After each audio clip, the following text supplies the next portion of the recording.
kalau misalnya Arsenal memiliki satu senjata atau satu mungkin bisa gue bilang surprising elemen lah, yang dimana ketika dia buntu dalam membangun serangan, mereka punya satu senjata itu tuh untuk memecah kebuntuan mereka. Nah Chelsea nggak punya. Maksudnya 5 pertandingan terakhir MU ini nggak kalah Bang DJ. Lawan Ipswich, lawan Arsenal seri, ketemu Sociedad, nggak ketemu Sociedad dulu, baru Arsenal, Sociedad lagi, baru semalam lawan Leicester. Jadi ini pencapaian luar biasa ya. Luar biasa. Pencapaian luar biasa. 5 match gak kalah. Ya tapi dalam 36 hari kalau catatan gua nggak salah, dalam 36 hari kans Liverpool untuk bisa mengangkat piala di 3 kompetisi menguap deh. Katanya pandemi udah kelar. Kok Inter masih jaga jarak? Iya. Soalnya Inter menang lawan Atalanta. Menang kan, iya. Main di JW Stadium.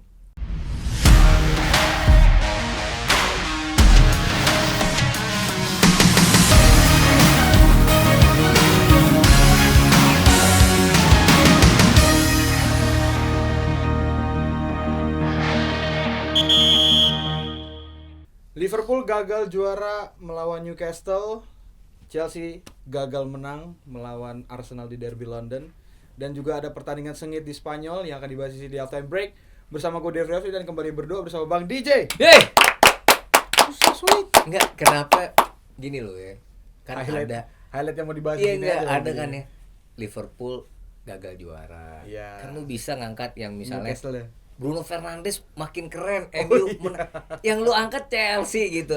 Iya kan? Oh iya, tapi bener sih, karena ada hubungannya tuh kekalahan Liverpool, kemenangan Arsenal, ya dalam sengitnya nanti persaingan di Premier League. Iya kan? Gitu. Dan sebenarnya nggak cuma di Spanyol, Spanyol pasti kan karena Atletico dan Barcelona sih. Itu kayak Liverpool sih. Liverpool di pekan yang 1 pekan kemarin kan ya, tersingkir di Liga Champions, nggak juara di Carabao Cup. Atletico, iya kan, kalah di Liga Champions adu penalti sama Real Madrid. Di kandang itu juga kena comeback juga di tempat yang sama kan, di Wanda Metropolitano ya. Gila kalau jadi Diego Simeone, ya udahlah. Tapi yang menarik Dev, kayaknya Enzo Maresca dengerin kita deh tuh. Iya kan? Iya kan? Cole Palmer tapi bukan sekedar dicadangin, nggak ada malah gila. Ya Allah Enzo, kita kan cuma bilang dicadangin aja gitu. Cadangin aja nih sampai nggak dibawa. Skuadnya waktu pertandingan lawan Arsenal. Iya, Ruben Amorim juga dengerin. Bruno Fernandes tuh harus sosok yang menjadi motivator. Gila 3 pertandingan terakhir dia bikin gol ya. Dan semua gol tadi malam melawan Leicester. Ya. Itu kontribusi dia kan. 1 gol dan Bruno, kan? 2 assist, ya kan. Kita bahas dulu lah satu-satu, ya kan. Tapi gue mau mulai dari ini Bang DJ yang justru gagal menang di kandang sendiri Bang DJ. Waktu itu kita bahas di preview Manchester City yang kedatangan tamu Brighton udah berhasil comeback dari 1-0 jadi 2-1. Awal babak kedua sayang banget. Kusanov kena bikin on goal lah. Dia ke gawangnya sendiri. Kasihan lu wajahnya Kusanov lu. Selalu begitu dia mah kalau main jelek melas mulu mukanya. Iya, kayak minta dikasihin. Mungkin dia tahu mikir gini nih. Duh, kalau gua enggak muka begini kayak orang ngambek gitu Bang. Di ruang ganti gua habis deh nih sama pemain-pemain besar yang ada di Manchester City. Iya, tapi yang jadi pertanyaan gue sebenarnya pertanyaan besar ya untuk di match itu tuh kan kebobolan on goal-nya tuh kan di menit 47, which is baru mulai di babak kedua kan. Artinya masih panjang waktunya. Lu gimana menurut Bang DJ nggak bisa mengembalikan keadaan tuh Manchester City? Ya, tapi sebenarnya begini, kalau kita bicara tentang pertandingan itu, kiprah Omar Masmus juga menurut gue perlu diacungi jempol ya. Gol Erling Haaland dari penalti kan juga berkat dia tuh. Salah satunya adalah karena pelanggaran pemain Brighton terhadap dirinya kan, dan juga gol kedua Manchester City dicetak oleh pemain Mesir ini. Kalau menurut gue sih ya memang satu Dev, Brighton kan datang ke Etihad, ya kita sudah tahu bahwa dalam mungkin 6 pertandingan sejak mereka dipermak oleh Nottingham Forest yang 7-0 itu mereka sudah memberikan tampilan yang cukup baik gitu. Kalau kita dulu bilang isunya kehabisan bensin, nyatanya mungkin pindah ke SPBU lain ini kan. jadi iya kan bensinnya kebakar lagi gitu. Dan Manchester City-nya seperti yang lu bilang kan, sebenarnya mereka diduga dalam prediksi yang tren yang menurun, kurang baik atau menurun. Jadi sebenarnya memang kalau kita melihat jarak waktu dari gol Kusanov ke gawang sendiri memang masih panjang, tapi lu juga nggak bisa nepin bahwa memang Brighton juga bermain Spartan mereka dengan menekan terus ya. Menekan terus. Kayak nggak menghadapi tim yang besar banget gitu. Bahkan tuh lawan Manchester City di kandangnya Manchester City. Malah gue sebenarnya lebih berpikir, aduh ayo dong Brighton menang. Kalau lu menang lu hebat banget musim ini yang kita udah bahas sebelumnya kan. Lu bisa menang home and away menghadapi Manchester City dan juga menghadapi Manchester United. Itu kan akan dicatat dalam sejarah si burung camar dari Inggris ini gitu loh. Ya. Apalagi kalau mereka bisa lolos ke Eropa musim depan. Ya kalau Manchester City sekali lagi hasil imbang ini yang membuat mereka kan akhirnya di hari Sabtu itu gagal melewati Chelsea. Ya kan, bersyukur hasilnya seri, masih dapat poin ya, karena kalau mereka kalah justru mereka disalip oleh Brighton. Jadi benar. Memang ya Manchester City ini barangkali memang persaingan ke Liga Champions bahkan untuk mencapai ke posisi ketiga aja rada agak berat nih, karena Nottingham Forest kan menang lagi kan kemarin. Menang lagi 4-2 walaupun Chris Wood nggak ada di papan skor, tapi Elanga luar biasa. Iya, 2 gol dia kan. Ya ini juga menjadi catatan tersendiri Dev ya. Artinya FC Perhutani ini musim ini emang luar biasa sih, ya. Gue jadi suka ngebayangin waktu mereka di masa tahun 80-an yang atau ketika mereka bisa jadi juara Piala Champions 2 kali. Wah, keren pasti tuh mainnya ya kan.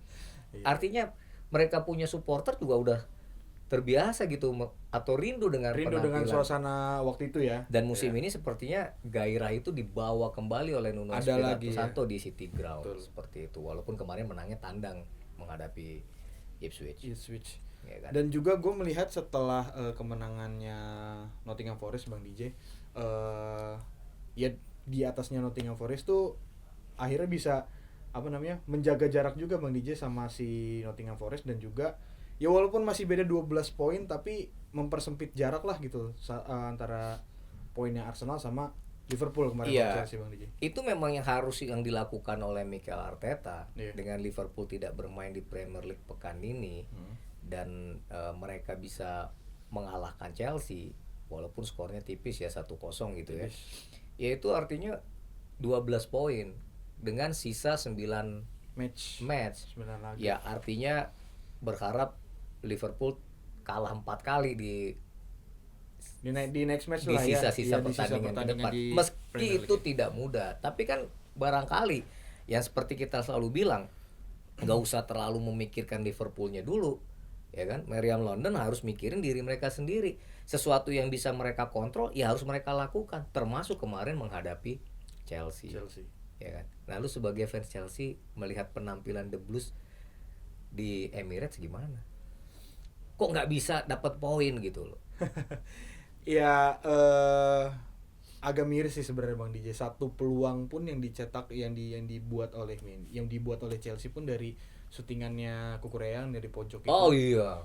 Itu yang bikin David Raya juga sampai kaget kan reaksinya. Tapi highlight gua terhadap Chelsea di match melawan Arsenal tadi malam itu adalah kalau misalnya Arsenal memiliki satu senjata atau satu mungkin bisa gue bilang surprising elemen lah, yang dimana ketika dia buntu dalam membangun serangan, mereka punya satu senjata itu tuh untuk memecah kebuntuan mereka. Nah, Chelsea nggak punya. Ada ataupun tidak adanya Cole Palmer ya itu sudah dibuktikan di atas lapangan semalam gitu loh, bahwa emang Chelsea sangat kesulitan untuk keluar dari tekanan yang diberikan oleh Arsenal gitu. Mau lu build up dari bawah gitu, terus mau lu main dengan direct long ball ke depan, mungkin bisa gue bilang 2/3 di area pertahanannya Arsenal tuh gak ada pemain Chelsea. Mungkin cuman Pedro Neto doang yang gantung satu di situ, dan dia udah dapat bola bingung aja. Frustasi gue lihat Pedro Neto sampai makanya dia kena kartu juga kan di laga itu kan. Itu jadi namanya apa? namanya apa ya?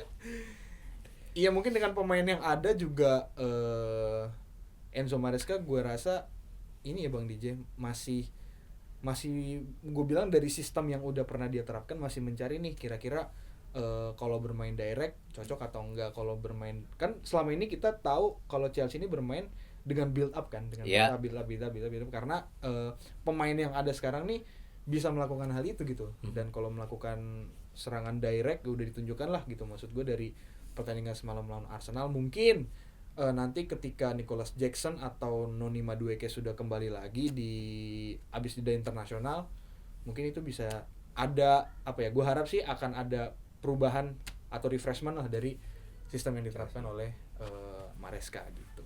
Tapi kalau menurut lo golnya Mikel Merino gimana? Itu kesalahan pemain Chelsea justru gue bilang Bang DJ. Satu mengakui lo ya. Mewakili Enzo ya.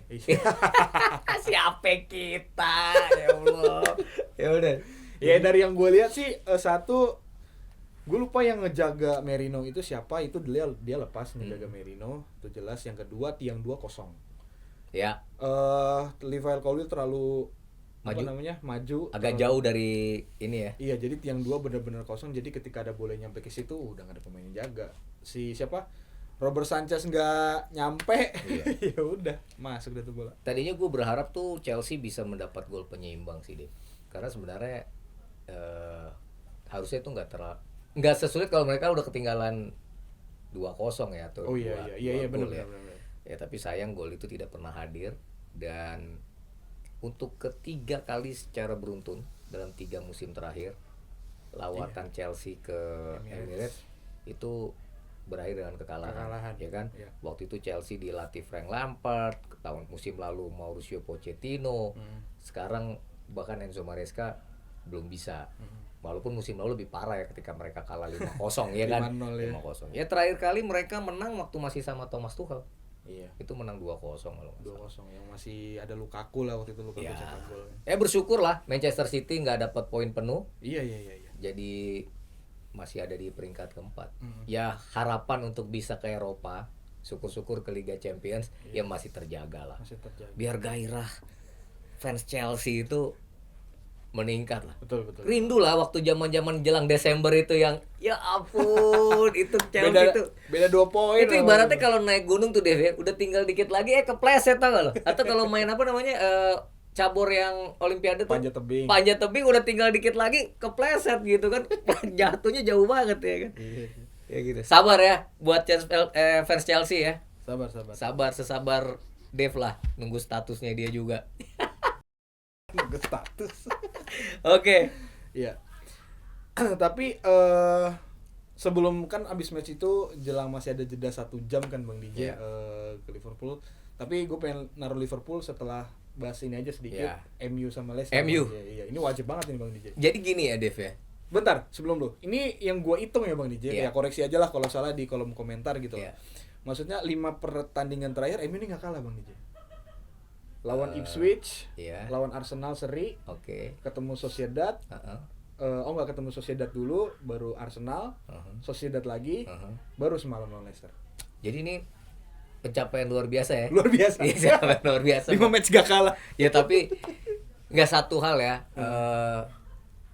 Kita harus beri apresiasi sih untuk sosok Bruno Fernandes. Iya, ya. Betul. Sang kapten. Mungkin 2 atau 3 episode yang lalu kita bilang dari semua pemain skuadnya Ruben Amorim yang ada hari ini atau pemain Manchester United, sosok yang menurut kita adalah paling bisa untuk bisa mengangkat performa setan merah, yaitu ya Bruno Fernandes. Iya benar. Ya kan? Gue nggak tahu dia punya akses sama lu apa enggak, kok kayaknya ngedengerin gitu kayaknya.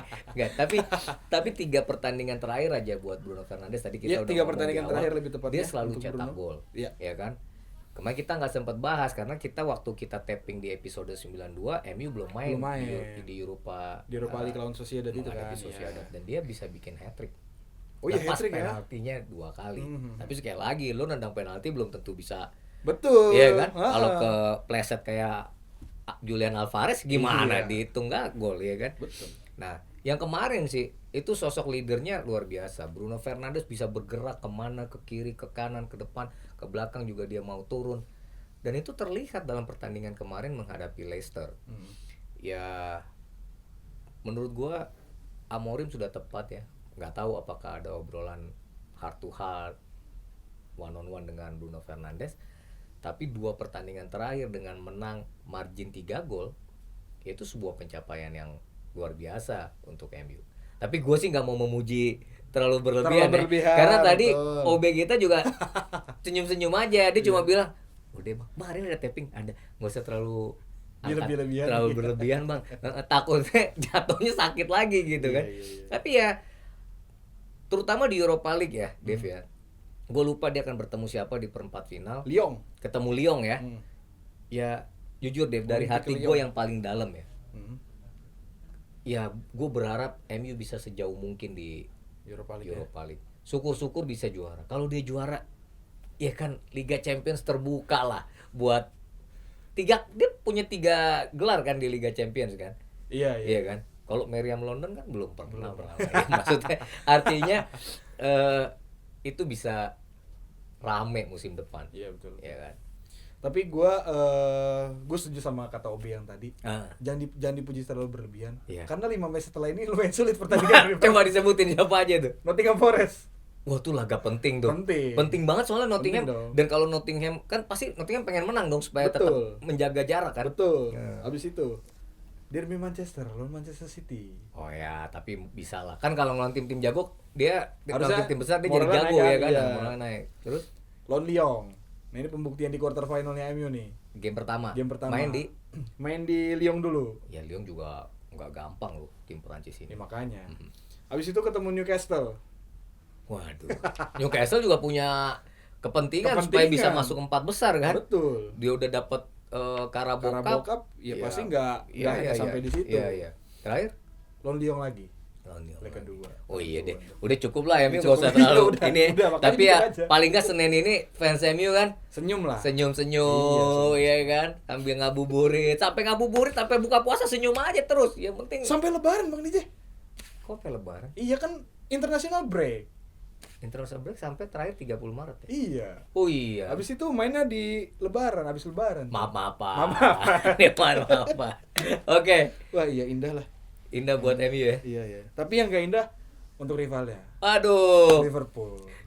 Tadi pagi tuh ya itu Obi bilang, "Bang, itu kayaknya ada karma tuh yang siapa sih? Gua enggak tahu siapa sih yang lagi rame di media sosial tuh." Tahu. Iya kan? Iya. El Tantrum katanya gitu kan. Tantrum gitu. Gua enggak mau ikut-ikutan, gua enggak terlalu pengen, tapi ya kalau gua enggak salah ya, Dev, dalam 36 hari kalau catatan gua enggak salah, dalam 36 hari kans Liverpool untuk bisa mengangkat piala di 3 kompetisi menguap, Dev. 36 hari yang lalu mereka disingkirin tim. Menguap tuh maksudnya hilang gitu. Hilang. Oh, iya. Lepas. Oh ya menguap. Iya kan? Apa bisa di. Iya kan? Iya. Kalah sama siapa? Plymouth Eng. Ya itulah. Ya, 0-1 di FA Cup. Kemudian kemarin tengah pekan disikat adu penalti oleh Paris Saint-Germain. Iya. Terus terakhir sama Newcastle United. Tapi kalau kita ngomongin laganya deh, menurut gua sih The Magpies julukan untuk Newcastle United wajar, layak untuk juara. Layak ya, sama kan? gue juga layak sih. Gue jujur salah satu yang bikin ngantuk ini juga sih. Gila, tapi Newcastle mainnya dahsyat loh. Dia datang kayak gue ngeliat mereka tuh turun ke lapangan tuh emang niatnya juara. Iya. Iya kan? Iya.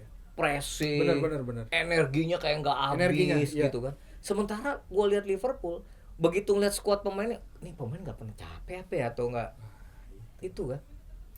Coba dari sisi pengamat sepak bola yang udah diundang ke beberapa podcast tempat lain. Baru ya, semoga habis ini nambah lah. Amin ya kan.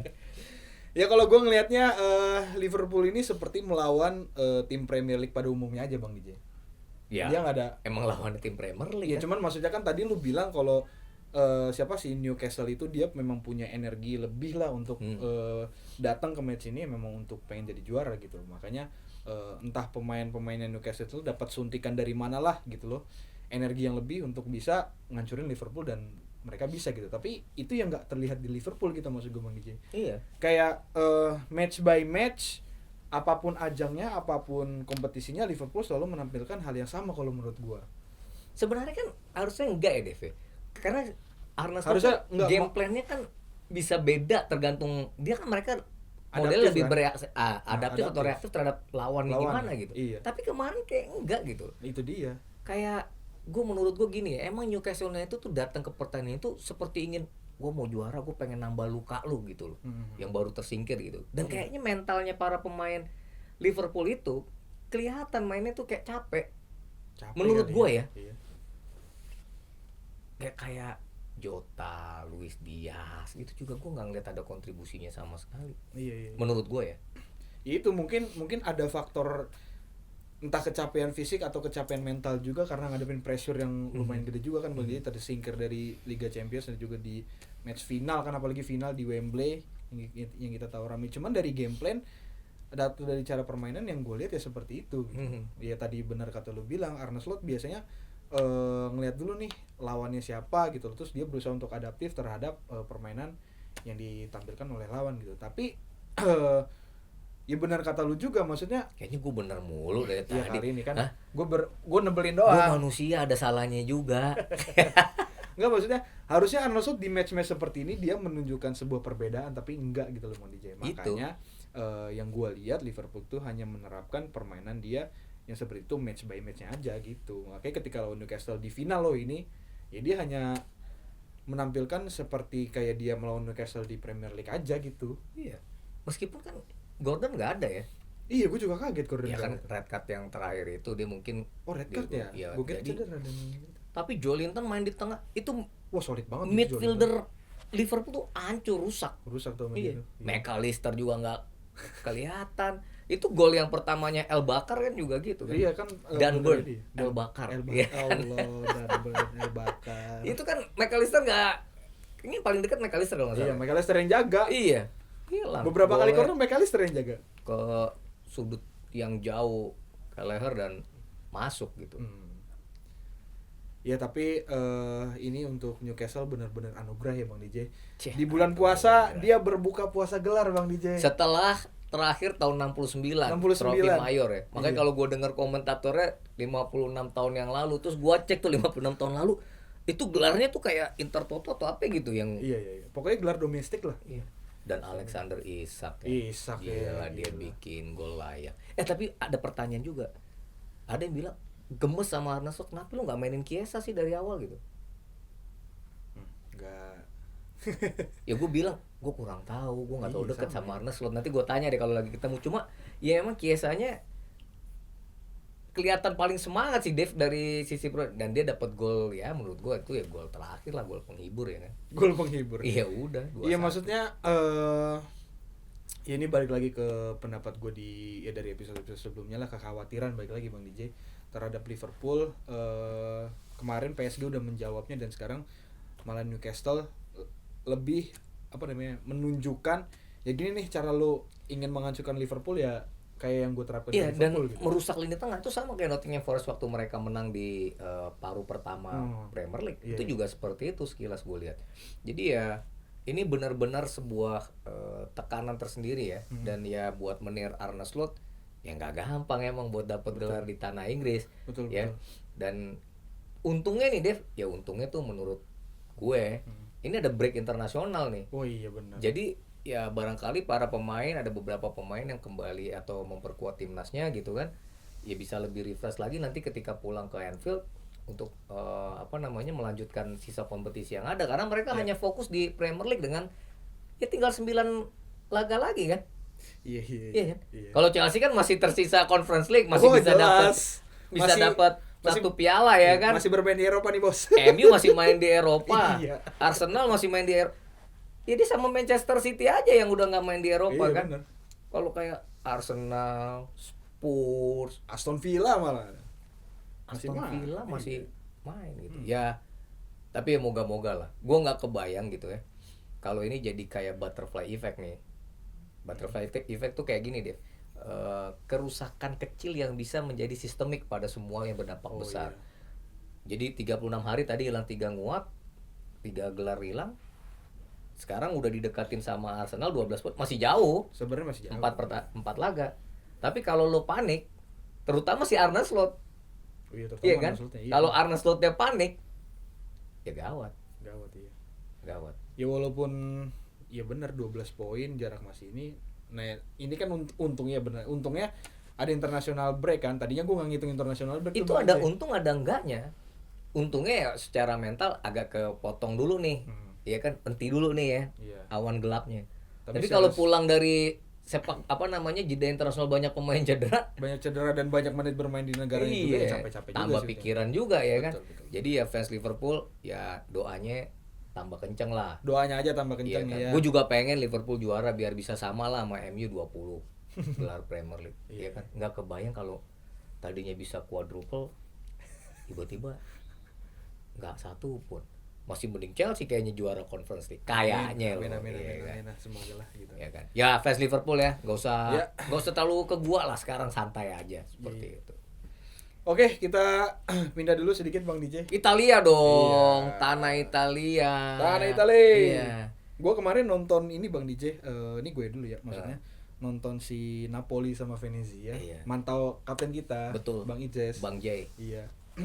Wah, Napoli kacau Bang DJ. Napoli yang kacau apa Jesus yang main baik dengan semua teman-teman. Iya, dua-dua gitu. Begini loh, Dev. Venezia ini dalam 4 laga terakhir mereka belum terkalahkan walaupun cuma bisa seri. Iya. Dan menarik ya, dari 4 hasil imbang itu 3 diantaranya menghadapi 3 tim yang ada di papan atas dan mereka tidak kebobolan. Sebelum Napoli tadi malam 0-0, mereka juga menahan Atalanta yang raja gol itu 0-0 juga. Lazio juga 0-0. Jadi ya memang nggak bisa menang tapi nggak kalah. Iya. Dan Bang Jay itu menurut gue salah satu yang bermain cukup baik. Betul.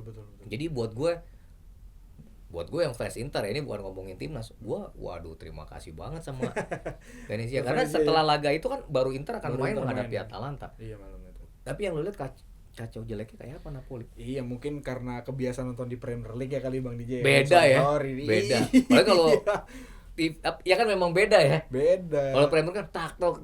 Iya, benar. Ini kayak harusnya bisa dipasing ke tengah nih, tapi malah maksain gocek. Terus ujungnya crossing mental hilang. Ya gitu-gitu terus. Tapi itu kan keunikan seri A. Mungkin kali ya, gua kan baru ini lo nonton seri A. Baru langganan dong. Baru langganan. Keluar lagi dong duit nih, ya kan. Aduh, sponsor masuk dong buat DP. Ini ya.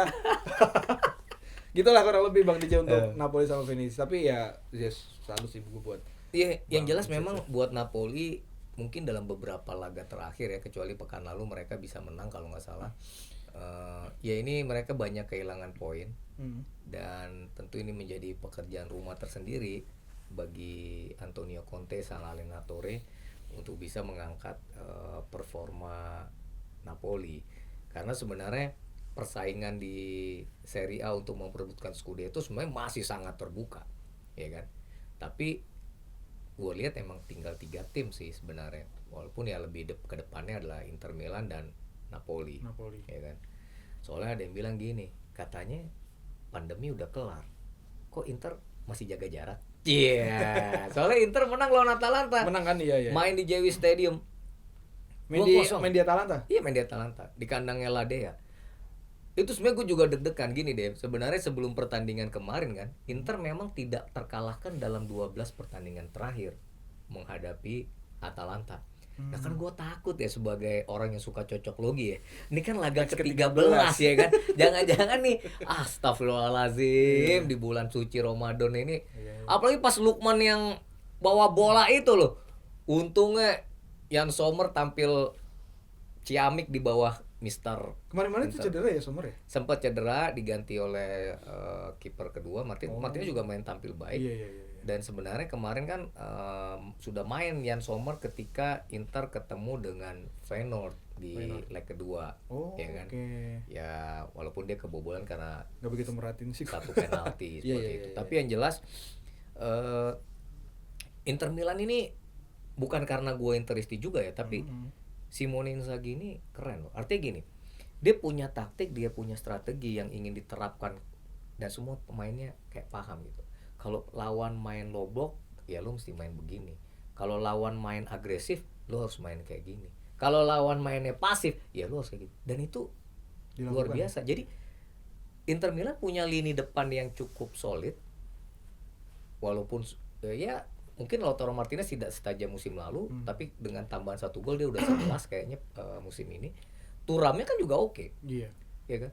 hanya kesialan tanda kutip aja Thuram yang beberapa kali mungkin 2-3 game terakhir dia sering banget tuh tendangannya kena tiang. Waktu lawan Feyenoord kena tiang. Kemarin kan ada satu umpan terobosan Lautaro Martinez kalau lo nonton. Itu udah tinggal kiper udah mati langkah, kipernya Atalanta. Bola meluncur, ya elah masih ada tiang gawang di situ. Ya Allah, kayak gitu kan. Tapi kalau gue perhatiin juga Bang DJ, kayaknya di Serie A ini saat ini ya Bang DJ ya, melihat kontendernya yang nggak begitu perform juga di Liga ataupun di Eropa, ya murni yang gendong sekarang ini ya Inter Bang DJ.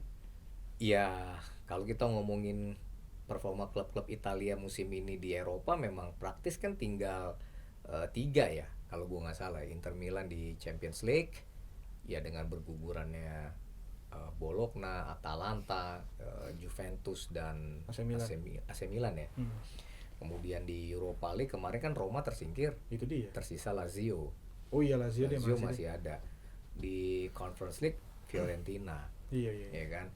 Ya memang orang bilangnya gitu ya, menggendong Serie A, tapi menurut gue ya memang sekali lagi di antara semua kontendernya yang bisa ngangkat, Inter paling konsisten dan paling memang menjanjikan gitu. Pemain ya mungkin kan ini udah musim ketiga atau keempatnya Simone Inzaghi dan dia paham betul apa yang ia inginkan.